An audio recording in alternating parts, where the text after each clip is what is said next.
శ్రీ వరసిద్ధి వినాయక స్వామినే నమః.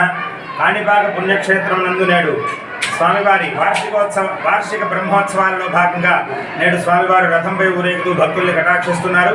స్వామివారి సిద్ధిబుద్ధి సమేతుడై సర్వాలంకార భీషుడై రథాన్ని అధిరోహించి కాణిపాక పురవీధులలో వేలాది మంది భక్తుల సమక్షంలో రథంలో ఊరేగుతూ భక్తుల్ని కటాక్షిస్తూ భక్తుల యొక్క మొక్కుబడులను తీరుస్తూ అలాగే స్వామివారు దర్శనాన్ని ఇస్తున్నారు. ఈ రథంపైన ఉన్నటువంటి స్వామివారిని దర్శించడం ద్వారా ముక్తి లభిస్తుంది అనేటువంటిది భక్తుల యొక్క నమ్మకం.